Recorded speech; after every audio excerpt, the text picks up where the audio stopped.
अशोक खरात त्याच्या विरुद्ध नाशिक आणि नगर जिल्हा या दोन्हीमध्ये मिळून एकूण 12 गुन्हे दाखल झाले, ज्यामध्ये अशोक खरात आरोपी आहे. आजपर्यंतच्या तपासादरम्यान 30 पेक्षा अधिक साक्षीदारांकडे आपण विचारपूस केलेली आहे.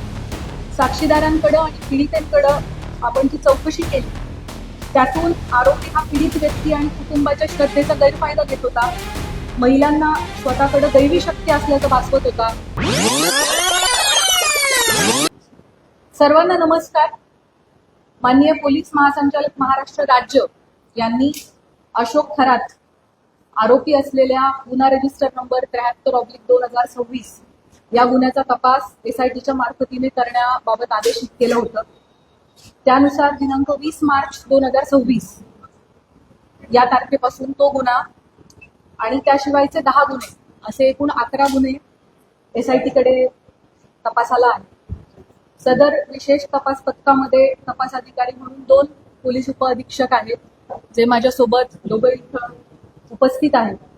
त्याच पद्धतीनं सहाय्यक तपास अधिकारी म्हणून 3 पोलीस निरीक्षक, 3 सहाय्यक पोलीस निरीक्षक, 10 पोलीस उपनिरीक्षक आणि 6 पोलीस अंमलदार असं एकूण 24 लोकांचं आपलं तपास पथक आहे. त्यापैकी काही लोक इथं उपस्थित आहेत, काही लोक उपस्थित राहू शकलेले नाही. अशोक खरात याच्या विरुद्ध नाशिक आणि नगर जिल्हा या दोन्हीमध्ये मिळून एकूण 12 गुन्हे दाखल झालेले आहेत, ज्यामध्ये अशोक खरात आरोपी आहे. या 12 गुन्ह्यांपैकी 9 गुन्ह्यांचा तपास हा SIT करत आहे, 2 गुन्ह्यांचा तपास अहिल्यानगर पोलीस करत आहेत आणि एका गुन्ह्याचा तपास नाशिक शहर पोलीस करत आहेत. आणि अशोक खरात विरुद्ध नसलेले मात्र या विषयाशी संबंधित असे 2 गुन्हे दाखल आहेत. त्या 2 गुन्ह्यांचा देखील तपास SIT करत आहे. त्यामुळे 9 गुन्हे अशोक खरातच्या विरोधातले आणि विरोधात नसलेले पण संबंधित असलेले 2 गुन्हे असे एकूण 11 गुन्हे आमच्याकडे तपासाला आहेत. गुन्ह्यातील आरोपी विरुद्ध दाखल केलेल्या गुन्ह्यांपैकी आमच्याकडे असलेल्या गुन्ह्यांपैकी 8 गुन्हे हे महिला लैंगिक अत्याचाराचे गुन्हे आहेत आणि उर्वरित 3 गुन्हे हे फसवणूक आणि त्याच्यासोबतच अंधश्रद्धा विरोधी कायदा, सावकारी अधिनियम 2014 आणि इकॉनॉमिक ऑफेन्सेसची इतर रिलिव्हंट कलम याप्रमाणे दाखल आहेत. महिला लैंगिक अत्याचाराचे सर्वच्या सर्व 8 गुन्हे आणि फसवणुकीचा 1 गुन्हा असे 9 गुन्हे SITकडे तपासाला आहेत. आजपर्यंतच्या तपासादरम्यान 30 पेक्षा अधिक साक्षीदारांकडे आपण विचारपूस केलेली आहे. साक्षीदारांकडे आणि पीडितेंकडे आपण ती चौकशी केली. त्यातून आरोपी हा पीडित व्यक्ती आणि कुटुंबाच्या श्रद्धेचा गैरफायदा घेत होता. त्यांना भीती दाखवत होता. खडे, चिंचोके, रुद्राक्ष, पूजा विधी इत्यादी गोष्टींच्या माध्यमातून त्यांच्याकडून पैसा उकळत होता. महिलांना स्वतःकडे दैवी शक्ती असल्याचं भासवत होता. त्यांच्या कुटुंबियांच्या मृत्यूची भीती दाखवून त्यांना बदनामी करण्याची धमकी देऊन त्यांचं लैंगिक शोषण करत होता. त्याच पद्धतीनं ईशान्येश्वर मंदिराच्या परिसरात अंधारामध्ये हातचलाखीनं स्वतःकडे दैवी शक्ती असल्याचं भासवून समाजामध्ये सातत्यानं अंधश्रद्धा पसरवण्याचं कामही करत होता, असं आपल्याला निष्पन्न होतं. महिला अत्याचाराच्या संदर्भाने दाखल 8ही गुन्ह्यांमध्ये पीडिता आणि त्यांचे कुटुंबीय हे अतिशय धाडसाने समोर आलेले आहेत आणि त्यांनी फिर्याद दाखल केली आहे. त्याच्यामुळेच आपण आरोपीवरती कायदेशीर कारवाई करू शकत आहोत. आपल्या सगळ्यांच्या माध्यमातून मी आवाहन करू इच्छिते की या महिलांनी लोक काय म्हणतील या भीतीनं अन्याय सहन केलेला आहे आणि आता अतिशय धाडसाने कुटुंबाला विश्वासात घेऊन त्यांनी गुन्हे दाखल केलेले आहेत. त्यामुळे त्यांची ओळख उघड न करणे, सोशल मीडियावरती त्यांचे व्हिडिओज न पसरवणे, आपल्या मोबाईल्समध्ये असे व्हिडिओ न बाळगणे हे आपल्या सगळ्यांचं नैतिक कर्तव्य तर आहेच, पण त्याचबरोबर माननीय सर्वोच्च आणि उच्च न्यायालयाचे देखील तसे कठोर निर्देश आहेत. त्यांची ओळख गोपनीय राहणे आणि त्यांच्या खाजगी बाबींची सार्वजनिक चर्चा न होणे हे त्यांच्या मानसिक आरोग्यासाठी आणि त्यांचं धैर्य टिकून राहण्यासाठी अतिशय गरजेचं आहे. आणि म्हणूनच न्याय संस्थेनं वारंवार absolute ban on identity disclosure अशी भूमिका ठेवलेली आहे. अशा केसेसमध्ये पोलिसांच्या पत्रकार परिषदा बाबतीत देखील मर्यादा निश्चित करण्यात आलेल्या आहे. पीडितेच्या गोपनीयतेचा भंग ज्या समाज माध्यमातून झाला आहे अशा प्लॅटफॉर्मवरून ती माहिती हटवण्याबाबत न्यायालयाचे निर्देश आहेत. पीडिता किंवा कुटुंबियांच्या मुलाखती घेण्यास बंदी आहे.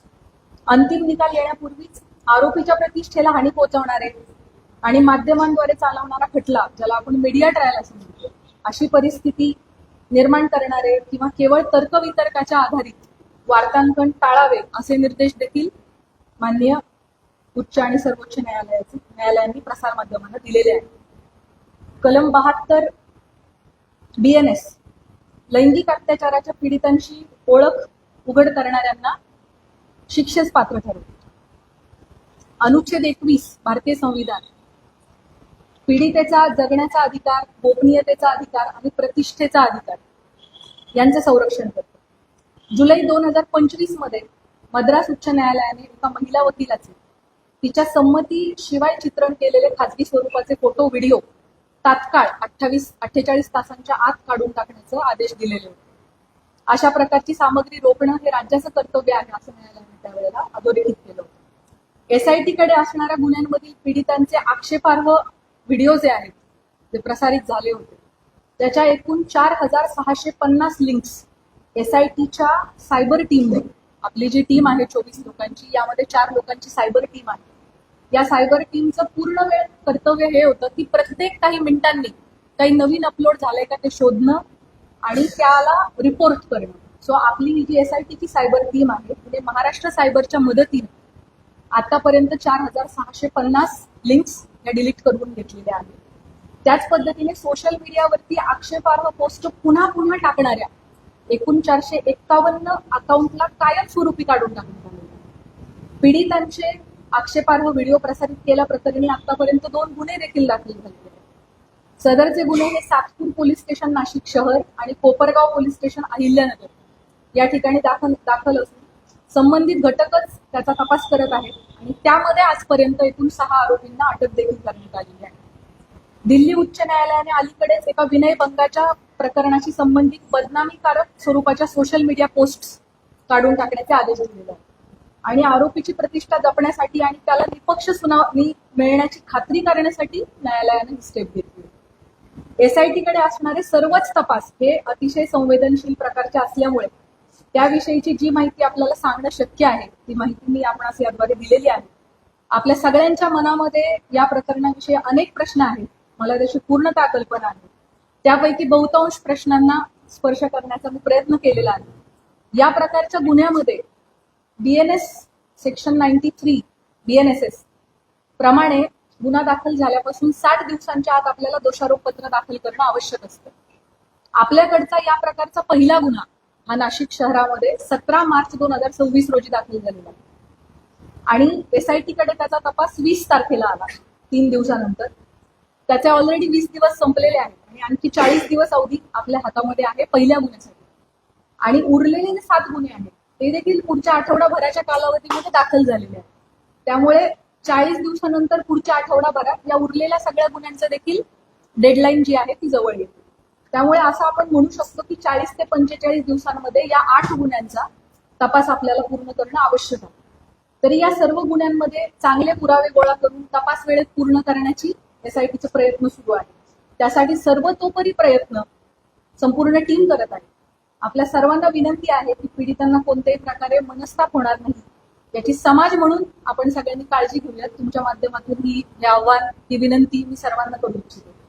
आपल्या मनामध्ये पदाधिकारी, अधिकारी यांना SIT कडून बोलवण्यात येणार आहे का, किंवा अमुकला आपण का बोलवले नाही, कधी बोलवणार आहे, अशा प्रकारचे देखील अनेक शंका आणि प्रश्न असू शकतात. अनेक पत्रकार, सामाजिक कार्यकर्ते यांनी वेळोवेळी मला मेसेज करून या प्रकारच्या प्रश्नांची विचारणा केलेली आहे. त्याबाबत मी सांगू इच्छिते की आपल्याकडे दाखल गुन्ह्यामध्ये फिर्यादी आणि साक्षीदार जे सांगतात त्याच्या अनुषंगाने तपास होत असतो. तपासादरम्यान जे पुरावे समोर येतात त्याप्रमाणे पुढील तपास केला जातो. पुराव्याच्या आधारे कोण व्यक्ती सह आरोपी आहे का हे पाहिले जाते. त्यानुसार त्याची चौकशी आणि त्याच्यावरची इतर कायदेशीर कारवाई केली जाते. त्यामुळे या गुन्ह्यांच्या बाबतीमध्ये देखील हा गुन्हा घडण्यासाठी मुख्य आरोपी सोडून इतर कोणी कारणीभूत ठरलं आहे का, कोणी याची इकोसिस्टीम निर्माण करण्यामध्ये सहाय्यभूत ठरलेलं आहे का, या अंगाने सुद्धा आपण तपास करत आहोत. या गुन्ह्यांची पार्श्वभूमी तयार करण्यासाठी कोणी मदत केली आहे का, याबाबत पुराव्यानिशी जर आपल्याला निष्पन्न झालं तर त्याविषयी निश्चित कायदेशीर कारवाई केली जाईल. त्याबाबत आपण कोणीही मनामध्ये कुठल्याही पद्धतीची शंका कृपया बाळगू नये. गेले 17 दिवस SIT या गुन्ह्यांचा तपास करत आहे. आमचा तपास अजूनही सुरू आहे. त्यामुळे बहुतांश प्रश्नाची उत्तरं मी दिलेली आहेत. काही प्रश्न कदाचित अनुत्तरित राहिलेले असतील, परंतु जसजसा तपास पुढे जाईल तशी तशी आपल्याला त्या प्रश्नांची पण उत्तर मिळतील. महत्वाच्या टप्प्यांवरती एसआयटी कडून आपल्याला ब्रीफिंग दिले जाईल. चार्जशीट दाखल होईपर्यंत आपल्याला या प्रकरणाची गोपनीयता बाळगणं अतिशय आवश्यक आहे. तरी मी आपल्या सगळ्यांकडून सहकार्याची अपेक्षा बाळगते. यापूर्वी अशोक खरात याला पहिल्या गुन्ह्यामध्ये एकूण 14 दिवस पोलीस कोठडी मिळाली होती. ती दिनांक 31 रोजी संपली. दिनांक 1/4/2026 रोजी आपण दुसऱ्या गुन्ह्यात त्याला अटक केली आणि न्यायालयासमोर हजर केले. दिनांक 2 पासून 7 दिवसांची पोलीस कोठडी उद्या दिनांक 8/4/2026 पर्यंत माननीय न्यायालयाने मंजूर केलेली आहे. आता यानंतर पुढील गुन्ह्यामध्ये पोलीस कोठडी आपल्याला मिळावी यासाठी आपण माननीय न्यायालयाला विनंती करणार आहोत. या दरम्यान तुम्हाला माहित आहेच की काही कारणांसाठी आपण VC द्वारे न्यायालयामध्ये आरोपीला हजर करण्याची परवानगी मागितली होती आणि मागच्या हिअरिंगच्या वेळेला माननीय न्यायालयाने तशी परवानगी आपल्याला दिली होती. खरातच्या आर्थिक व्यवहार, प्रॉपर्टीज इत्यादींच्या अनुषंगाने देखील आपल्या मनात भरपूर प्रश्न आहेत, त्याची मला कल्पना आहे. त्याबाबत मी सांगू इच्छिते की या प्रकरणामध्ये ईडीने दखल घेतलेली आहे. ईडीने विशेष तपास पथकाला जी माहिती मागितली आहे आमच्याकडून, ती सगळी माहिती आम्ही त्यांना पुरवलेली आहे आणि भविष्यात देखील ईडीला आमचे पूर्णपणे सहकार्य असणार आहे. भारतीय राज्यघटनेच्या कलम 51(अ) मध्ये भारतीय नागरिकांची मूलभूत कर्तव्ये सांगितलेली आहेत. त्यामध्ये वैज्ञानिक दृष्टिकोन आणि चौकस बुद्धीचा विकास करणे हे आपल्या सगळ्या नागरिकांचे मूलभूत कर्तव्य आहे असं आपलं संविधान सांगतं. या निमित्ताने भविष्यात अंधश्रद्धेपोटी महिलांचं शोषण घडू नये, कोणीही कुठल्याही बंधूच्या फसवणुकीला समाजाने बळी पडू नये यासाठी सतर्क आणि चौकस राहण्याचं आव्हान मी आपल्या मार्फतीने सर्व नागरिकांना करू इच्छिते. अतिशय शॉर्ट नोटीसवर सर्व पत्रकार बंधू भगिनी या प्रेस कॉन्फरन्ससाठी उपलब्ध झालेले आहेत, उपस्थित झालेले आहेत. तर सगळ्यांचे मी मनापासून आभार मानते आणि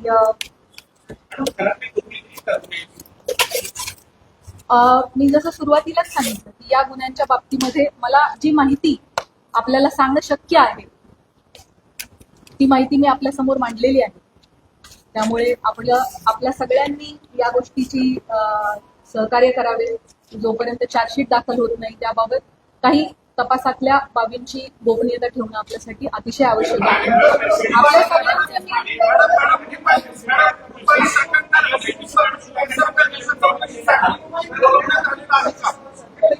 मी आपल्याला मला वाटतं ह्या सगळ्या प्रश्नांची उत्तरं मी ऑलरेडी आपल्याला दिलेली आहे. सीडीआर लीगच्या बाबतीमध्ये आपण मला एक प्रश्न आता जस्ट कोणीतरी विचारलाय ज्याचं प्रश्नाचं उत्तर मी दिलं नव्हतं, तेवढं मी देते आणि आपण थांबूयात.